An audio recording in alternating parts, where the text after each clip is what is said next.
Hey, is that folk music that you play there? What is that? How do you call that folk music?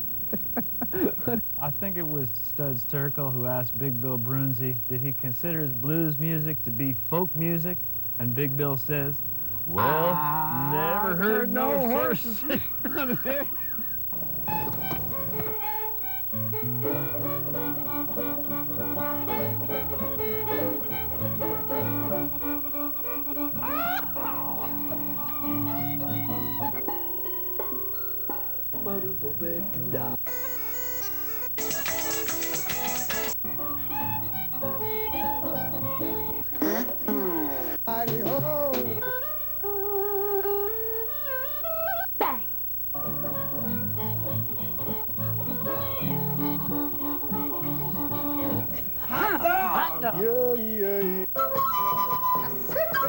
Don't hesitate.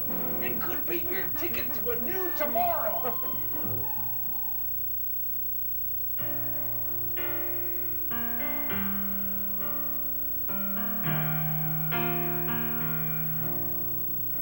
You can push, you can shake, you can drink till you break, till every light goes out in the room. You can fight, you can curse, you can scream till you burst. You can pull on that cigarette like everything depends on it. I won't let you go. Step out of the night, wash the rain off your eyes. I'm right here waiting for you. And fall after fall, I've been here through it all. Been right here waiting for you. You can run, you can hide, you can hold it all inside. Pretend that you're over it all. You can lie and evade, you can pretend you're not afraid. But in the end it's only you and me, and I remember everything. I won't let you go, no. Step out of the night, wash the rain off your eyes. I'm right here waiting for you. And fall after fall, I've been here through it all. Been right here waiting for you.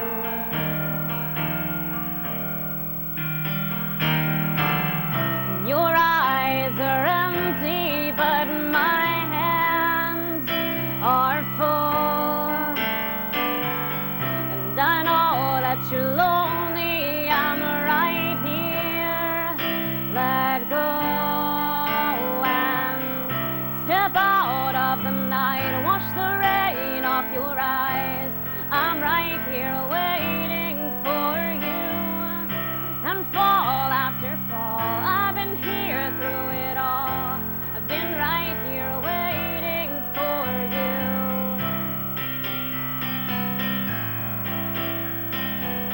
I've been right here waiting for you.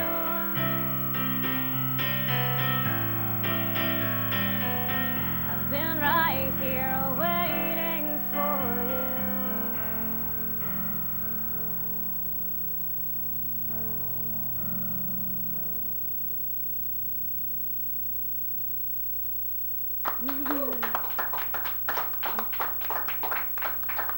The show is Horses Sing None of It. My name is Ralph Litlin. Our guest today is Laura Higgins. Hi, nice to meet you. Nice to have you on the show. My You're- pleasure. You're a Jersey-born, bred and raised I am. girl. I'm a Jersey girl. Yeah, I live out in Hunterdon County. Well, closer to Pennsylvania now, but I grew up in Somerset County, right in the center. So, yeah, I see Jersey as a garden state, not so much as living on the turnpike. Although I agree. I got made fun of a little bit in college, though, but that's okay. Where did you go to school? I went to Boston College, and that's where I started doing music, is in the Boston scene, and it's really got a rich music scene there. Yeah, it's which is very, nice. very intense up there. It's a little intense, but in a good way, you know. So, you want to tell us something about that first song? I wrote that for a friend of mine that was just going through a really rough time. A lot of my songs are sort of a way for me to process either tough times that I are going through or my friends are going through. It sort of helps me to put a little bit of a salve over the pain of life, I guess. So most of my songs deal with some kind of trauma one way or another. Good, I could use one of those. Yeah. Yeah. Well, I think, Kurt Vonnegut said the only proof I need for the existence of God is music, and I believe that. I think that there's something divine in the way that music can sort of extract the pain from somebody and either heal it or at least make a person feel a little less alone, or for me, I say it scratches the itch, So it becomes more of a necessity to me than a luxury. Very nicely said. Yeah. So, should I play another one? Yes, Okay. by all means. I'm going to play one. I married a math teacher, which was fantastic because the drama of music should not be met with more drama ever. And the good thing is he grounds me. The bad thing is he doesn't write me songs. But that's okay. So what I did was I wrote a song for myself from him. And I said, Andy, come here. You got to hear the song I wrote for you. He came in and anyway, so this is called Picture of You. And it goes like this.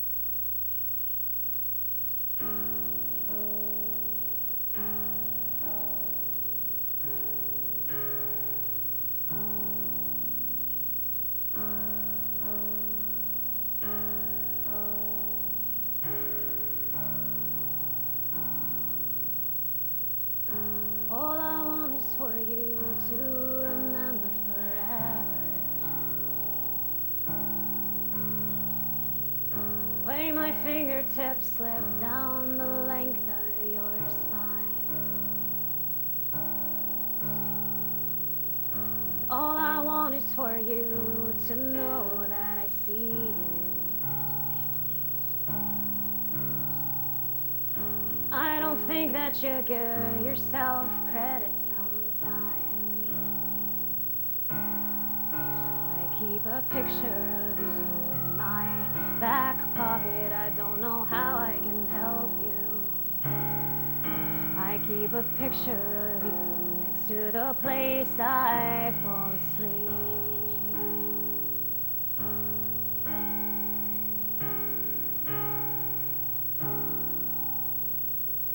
Maybe it's just that I'm too close to you lately. Maybe I dig too deep, maybe I stay too long.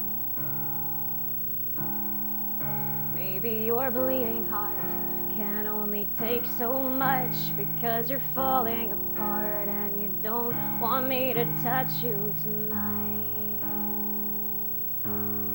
That's all right. I'll keep a picture of you in my back pocket. I don't know how I can help you. I'll keep a picture of you next to the place I fall asleep.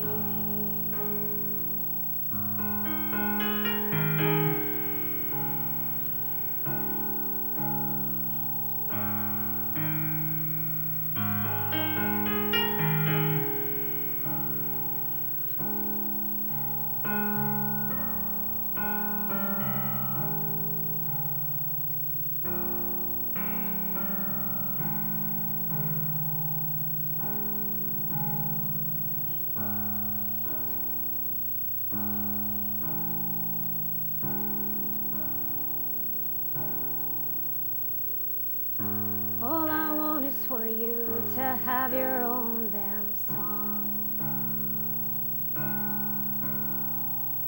I know my words only go so far. Sometimes they're messy and all wrong. Maybe I'm trying too hard to be everything. Maybe you don't know much about listening to yourself when you tell me I'm better off letting you go.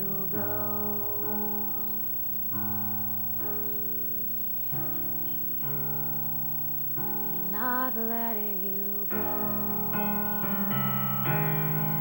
I don't know how I can help you. I'll keep a picture of you in my back pocket. I don't know how I can help you. I'll keep a picture of you next to the place I fall asleep.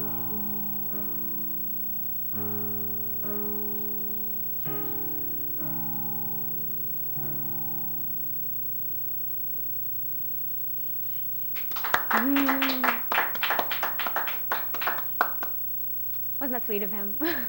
Very moving song. Thank you. Thanks. Yeah, I was in need of someone to write me something, and then I decided to practice constructive living and take care of it myself. So, that's the way it goes. Nicely done. Thank you. Thank you. You have a lovely voice. Thank you. Thanks. It's been a journey, embrace it. I have a quirky voice, and that's what my producer said. And, I'm the kind, I've got this fragile ego. I think most musicians do. I think we're all cursed with this sort of neediness, this inner turmoil. And I don't know, I can only speak for myself, but I can latch on to the one word in somebody's compliment that sounds like a not so much compliment. And I was working with this producer in Boston, and he's fantastic, and I absolutely adore him. And he said, you've got a really quirky voice, and he meant it in a good way. But I went home and racked my brain over the word quirky. And I was up all night. I couldn't sleep. Because he said quirky, and as it went through the air, there were like these little devils that twisted it around into your voice is horrible, So that's how it hit me. And so I was up all night, and I ended up actually writing myself a lullaby. This was during when we were recording the first album. Mm-hmm. And I decided I needed to write myself a lullaby, and it actually ended up, it's the title track on Mr. Confidence, and I'll play it. It's only like a minute or a minute and a half long, but I use it to kind of get me to sleep, and then of course I was up all night because I had just written a song, but actually woke my husband up too. I was like, ah. But anyway, it's called Mr. Confidence, and it goes like this.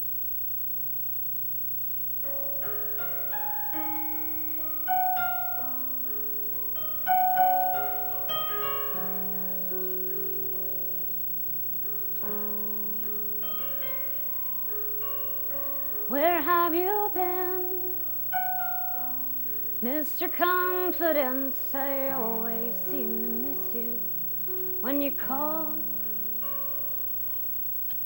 And I've got a list of unmet expectations, and lately you don't seem to notice me at all.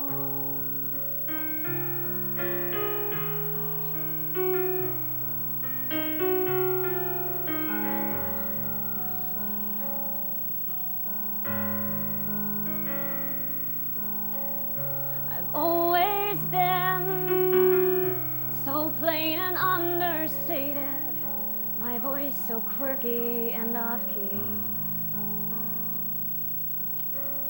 So tell me again, these things are overrated, so I can finally rest my head and fall asleep.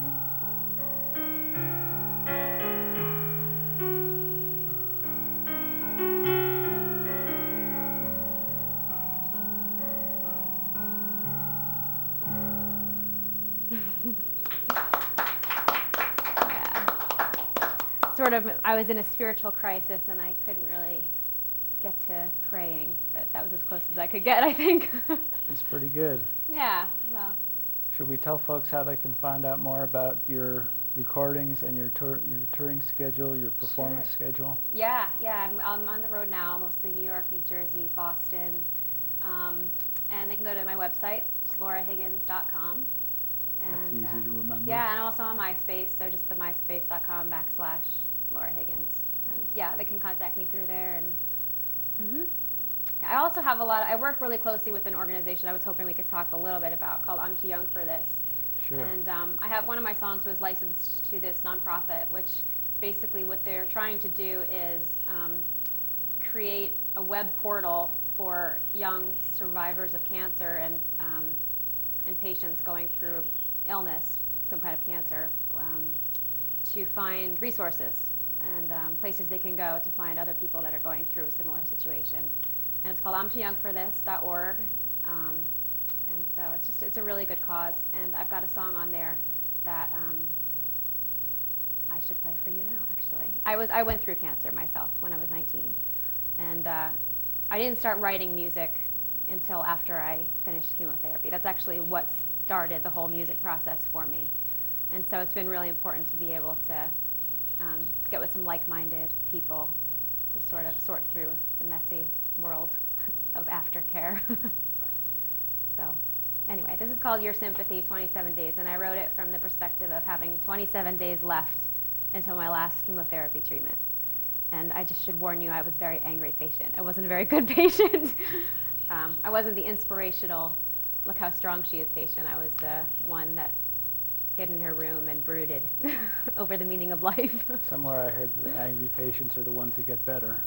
Yeah, well, it was so in my case. Yeah, I think so. I think that anybody that has drive, though, has the potential to get better. There's more people living with having beat cancer than there is people succumbing. And there's the age group between 15 and 40 now. There's over 1 million cancer patients in the United States alone, and they're surviving. And the whole motto for I'm Too Young for This is to get busy living, to not let cancer be an obstacle for a full and vibrant life. So, yeah. So anyway, this is Your Sympathy, 27 Days, and goes like this.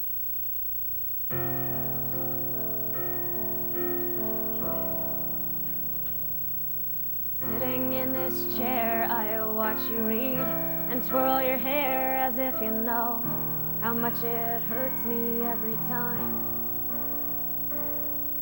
You bring me soup and crooked smiles, but always with advice why I should find a brighter side or bluer sky.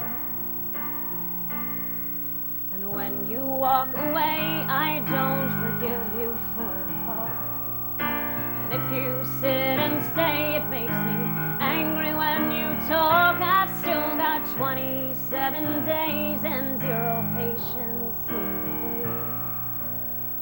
Your sympathy.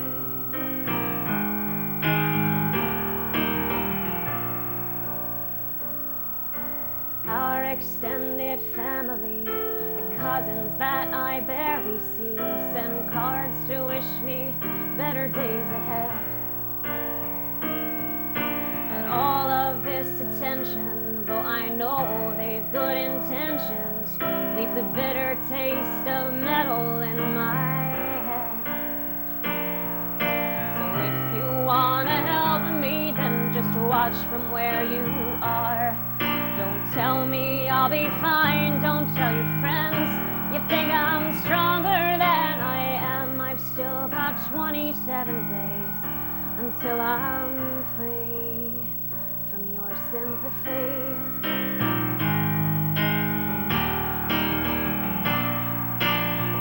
And when I look in the mirror, I see a stranger staring me down. A woman in armor, I can't fight any harder when the room spins round and round and round.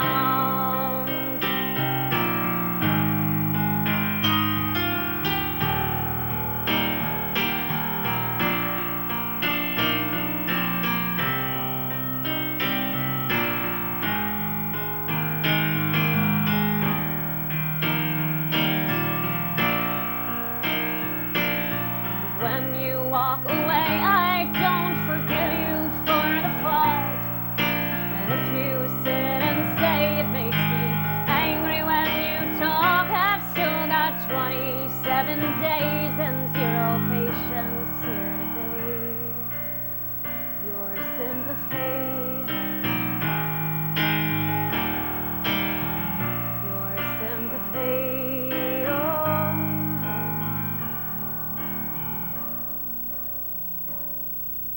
Clock says 3 a.m. I wonder if I'll ever sleep again or dream.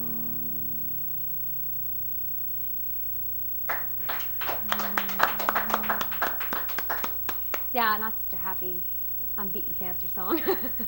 Powerfully moving, though. Yeah, it's always a tough one to play, but it's important for me to remember where I came from, I have a whole bunch of resources for people that are struggling with illness on my website too. So, yeah.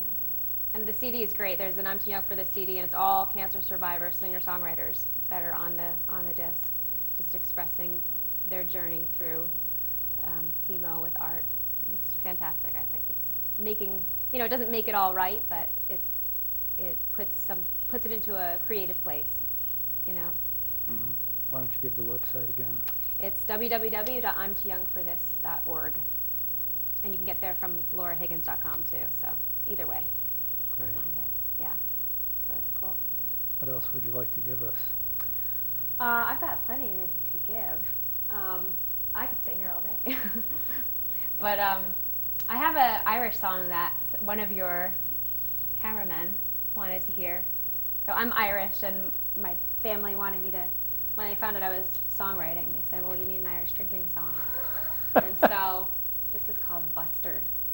And it's an Irish pub song.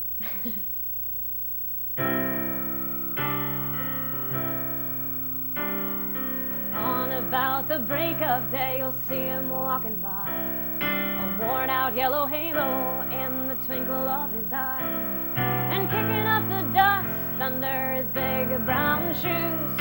Buster's got a life to live with nothing left to lose. He'll cut you to your face, then say, I love you to your back. And as you walk away, he'll pour a drink for all you lack. He wears life like a glove that's weather beaten from the ground. But digging up the past is just a waste of one more round. So pull up a stool, he says, and pour me a glass. You're such a fool, he says, and I'm such an ass. But I'll take you home if you're willing to leave. I know that I'm not much, but we've got nowhere else to be. He doesn't care for rumors, but the stories he can tell about how he hung his wings up on the burning gates of hell. But I still have a chance, he says, if I give up the drink. I'll shake the hand of God if he would bring her back to me. So pull up a stool, he says, and pour me a glass. You're such a fool, he says, and I'm such an ass. But I'll take you home if you're willing to leave. I know that I'm not much, but we've got nowhere else to be.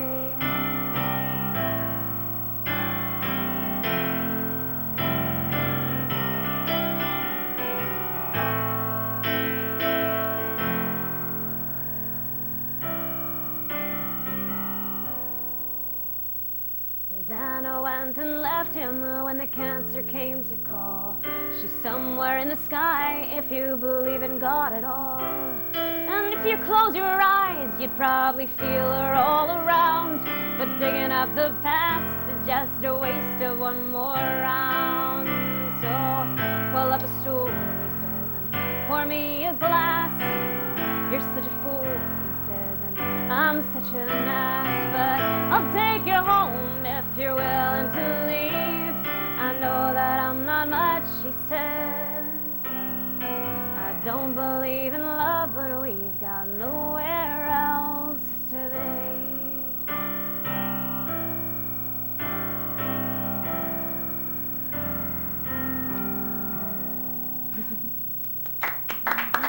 That's my bar song. Great one. Yeah. I know a guy named Jim Hennessy owns Hennessy's Bar in Morristown. He once said to me, God invented whiskey so the Irish wouldn't rule the world. Yeah, exactly. Yeah, I come from a very big Irish family. My father's one of 14, so yeah. Wow, it's a big family. So it's a interesting family reunion, to say the least.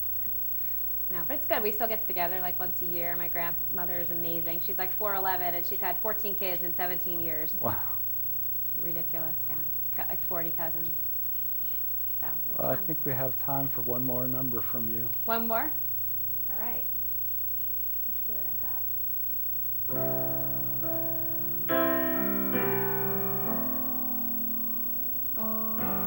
got. We're doing the one that we go out with? Yeah? So then I'm going to switch it. If you want. Yeah, let's do that. You're gonna play harmonica with me? Yep. Okay.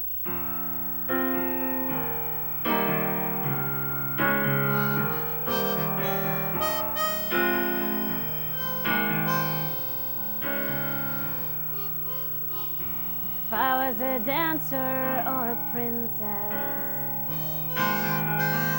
if you were a knight in shining silver on your steed, well, maybe we'd look a little bit different.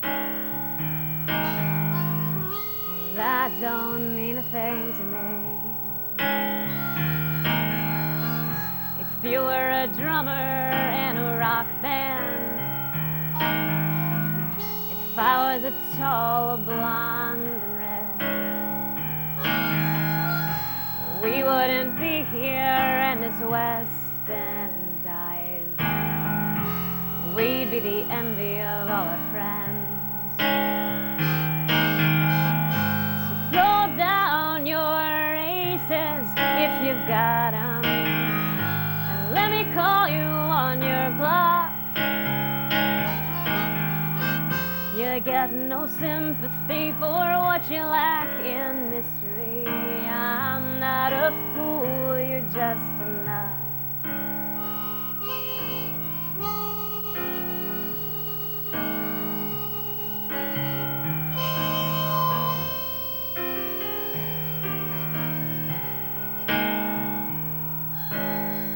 You stand there waiting for somebody to believe the lies you've told yourself for years. Your fiction like controls an overrated overtone, 'cause baby, all I see is fear. So throw down your aces if you've got 'em, and let me call you on your bluff. You get no sympathy for what you lack in mystery. I'm not a fool, you're just enough. And it's your call, so place your bet. Oh, wouldn't it be something if after all you end up with all that you need and all you've ever wanted? Throw down your aces and let me call you on your bluff. You get no